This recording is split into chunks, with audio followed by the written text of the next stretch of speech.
you can lose weight and still be dying from the inside. That sounds dramatic, but it is true. There is a type of fat you cannot see in the mirror, cannot pinch with your fingers, and cannot measure with a regular scale.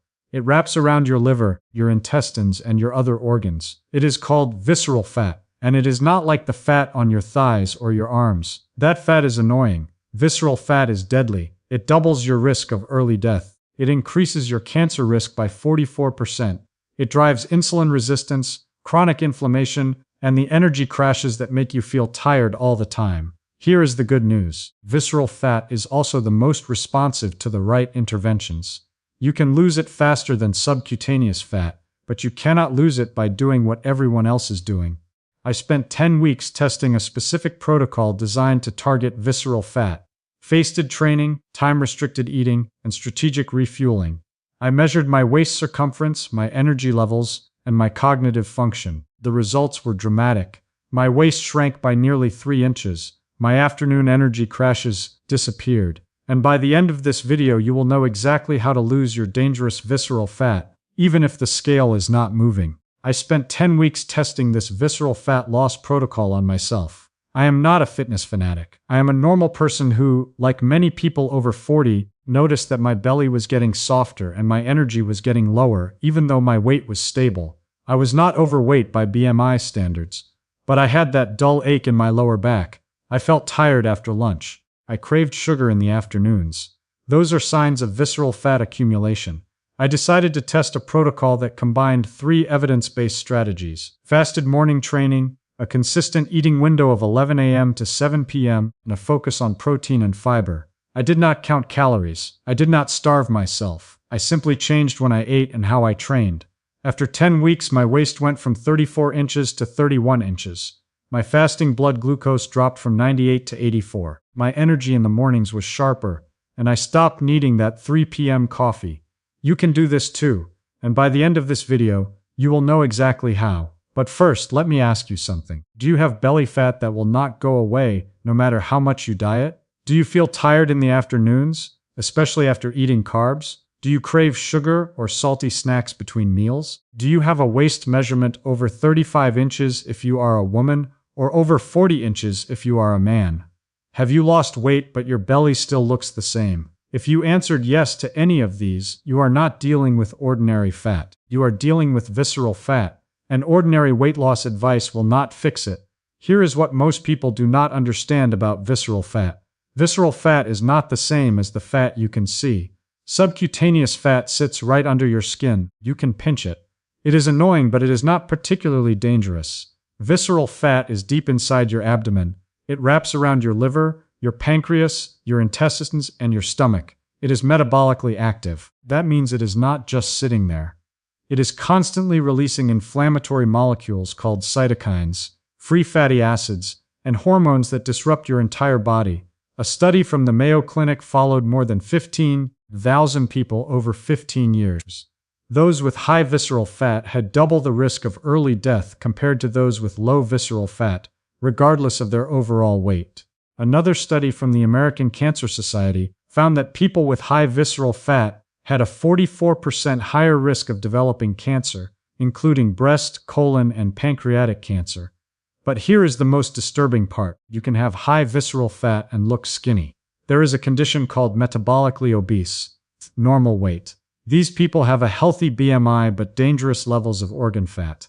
They are not protected just because they are thin. In fact, research from the University of Alabama found that normal weight adults with high visceral fat had worse metabolic health than overweight adults with low visceral fat.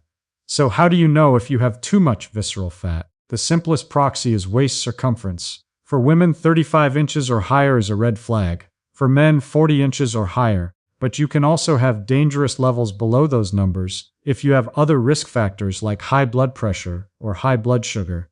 Now let me explain why visceral fat is so hard to lose with normal dieting. Subcutaneous fat responds to insulin normally. When you eat a meal, insulin rises and tells your fat cells to stop releasing fat. That is how your body switches from burning stored energy to using the energy from your meal. Visceral fat does not listen. It is insulin resistant from the start. When you eat a meal, your subcutaneous fat shuts down its fat release, but your visceral fat keeps dumping free fatty acids directly into your portal vein, which goes straight to your liver. This constant flood of free fatty acids to your liver causes two problems. First, your liver becomes insulin resistant. It stops responding to insulin properly. Second, your liver starts producing more glucose than it should. The result is a vicious cycle. Your blood sugar stays high. Your pancreas releases more insulin. The excess insulin tells your body to store more fat, preferentially in your belly, and because your visceral fat is already insulin resistant, it just keeps growing. This is why you can eat the same calories as someone else and still gain belly fat. It is not just about calories, it is about how your fat behaves. And the only way to break the cycle is to do things that specifically target visceral fat. So what actually works? Let me tell you about the 3 most powerful interventions, all backed by research and all tested on myself. Intervention number 1. Fasted morning training. When you wake up, your body has been fasting for 8 to 10 hours. Your liver glycogen stores are low. Your insulin is low. Your body is already in fat burning mode. If you exercise in this state, you preferentially burn fat, including visceral fat. A study from the Journal of Applied Physiology found that people who performed cardio in a fasted state burned 20% more fat than those who ate before exercise. But here is the key. The fat they burned came disproportionately from visceral stores. I do not run marathons. My fasted training is simple. I do 20 minutes of brisk walking or light jogging, followed by 10 minutes of bodyweight exercises like squats and lunges. That is it. I do this 5 mornings a week before eating anything. I drink only water or black coffee. A word of caution. If you are new to exercise, do not start with intense fasted training. Begin with just 10 minutes of walking. See how you feel. If you feel dizzy or weak, eat a small snack like half a banana before exercising. Listen to your body. The goal is not to punish yourself. The goal is to gently encourage your body to use visceral fat for fuel. Intervention number 2. Time-restricted eating with an early dinner. When you eat matters as much as what you eat. Research from Dr. Courtney Peterson at the University of Alabama found that people who ate all their meals within an 8 to 10 hour window and stopped eating by 6 or 7 p.m. had significant reductions in visceral fat, blood pressure, and oxidative stress. In fact, the early time-restricted eating group lowered their blood pressure by about 10 millimeters Jiggers, which is comparable to first-line blood pressure medications. Why does timing matter? Your body has a natural circadian rhythm for metabolism. In the morning and early afternoon, you are better at processing food. In the evening and at night, your body expects to be fasting. When you eat late, your body stores more of those calories as fat, and preferentially as visceral fat. Also, eating close to bedtime disrupts your sleep quality, which raises cortisol, which tells your body to store even more belly fat. My protocol was simple. I set my eating window from 11 a.m. to 7 p.m. That is 8 hours. I stopped eating completely by 7 p.m., no snacks after dinner. I also made sure to finish my last meal at least 3 hours before going to bed. Within 2 weeks, I noticed I was sleeping better. Within a month, my waist measurement started dropping. If 8 hours feels too restrictive, start with 10 hours. For example, eat between 8 a.m. and 6 p.m. That is still better than eating from the moment you wake up until right before bed.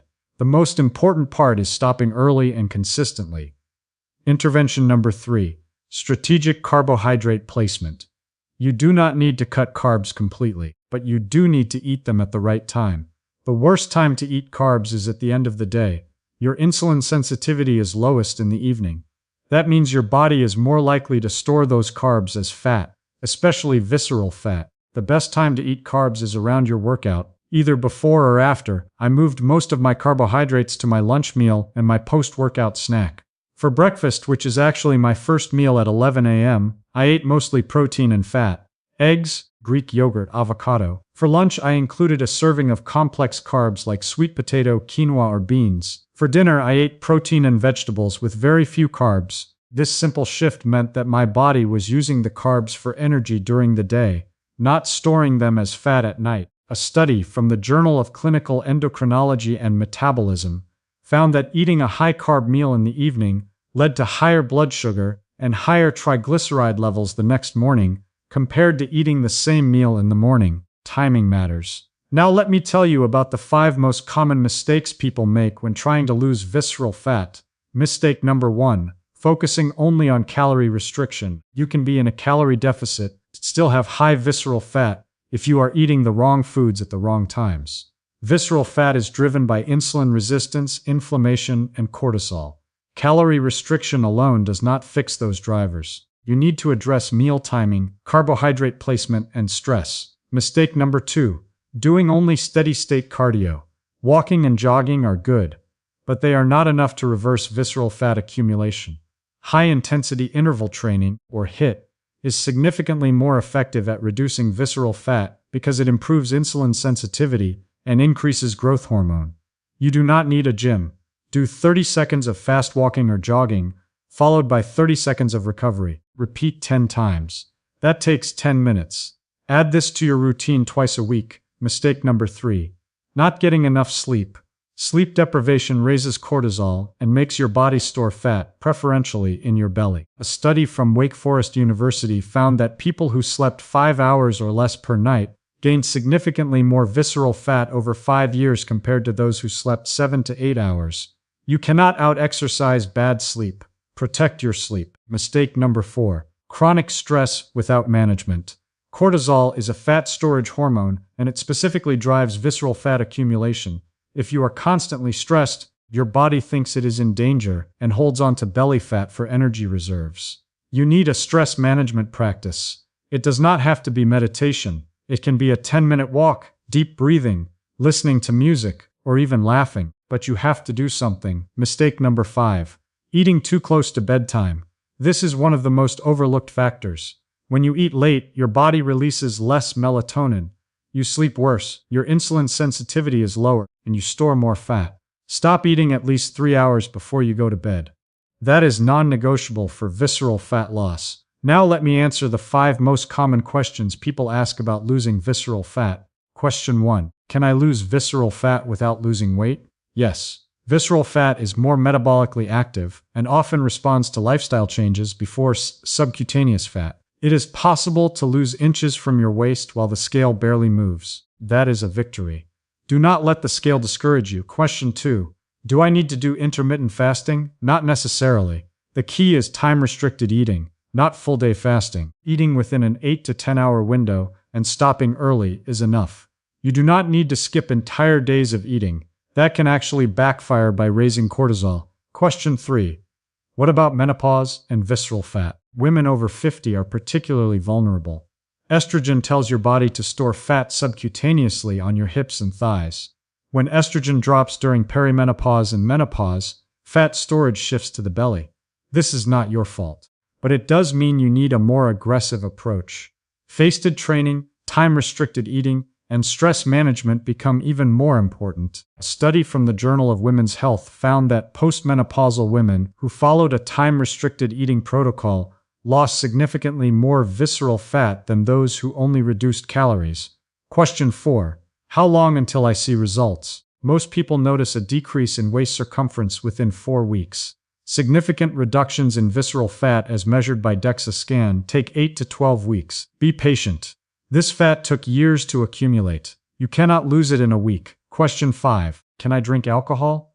Alcohol is processed by your liver. Drinking alcohol while trying to lose visceral fat is like trying to drain a bathtub while leaving the faucet on. Alcohol increases insulin resistance, raises cortisol, and provides empty calories that your body preferentially stores as belly fat. If you want results, cut alcohol completely for 8 weeks. Then reintroduce occasionally. Now let me give you a practical 10-step protocol to lose dangerous visceral fat. Step 1. Measure your waist. Use a tape measure at the level of your belly button. Breathe out. Do not suck in. Write down the number. This is your baseline. Step 2. Set your eating window. Choose an 8-hour window that ends at least 3 hours before bedtime. For example, 11 a.m. to 7 p.m. or 10 a.m. to 6 p.m. Stick to it every day. Step 3. Stop eating after dinner. No snacks, no dessert, no late-night refrigerator raids. If you are hungry, drink water or herbal tea. Step 4. Train fasted in the morning. Within 30 minutes of waking, do 10 to 20 minutes of movement, a brisk walk, light jogging, bodyweight squats and lunges. Do not eat before. Structure your meals. Breakfast, first meal, protein and fat only. Lunch, protein, vegetables and complex carbs. Dinner, protein and vegetables, minimal carbs.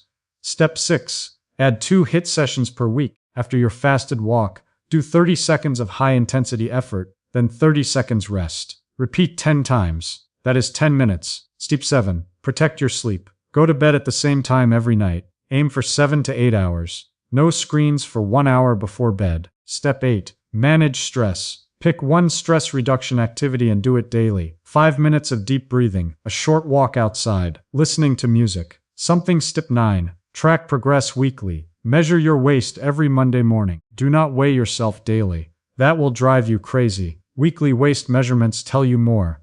Step 10. Be consistent but flexible. If you have a late dinner one night, do not panic. Just get back on schedule the next day. Perfection is not required. Consistency over time is what matters. Let me quickly recap the 3 interventions, the 5 mistakes, the 5 questions, and the 10 steps. Intervention 1. Fasted morning training. Burns visceral fat preferentially. Intervention 2. Time-restricted eating with early dinner.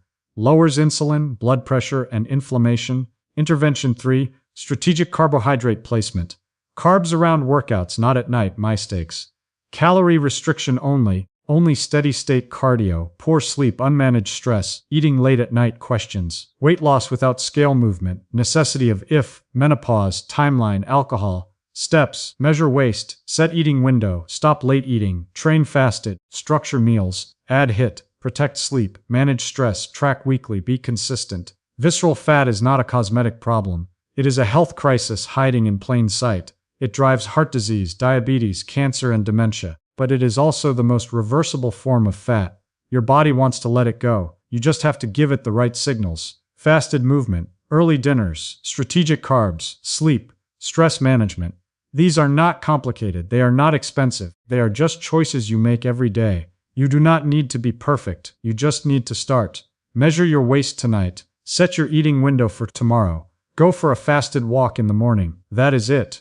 One day at a time. If this video changed how you see belly fat, hit like so. Winds of Thought can bring you more science of the body you inhabit. And comment below. What is your waist measurement today?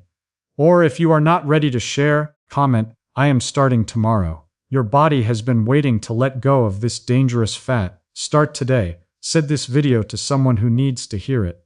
Your friend who is skinny but has a belly. Your parent who has given up on their health. Your coworker who crashes every afternoon.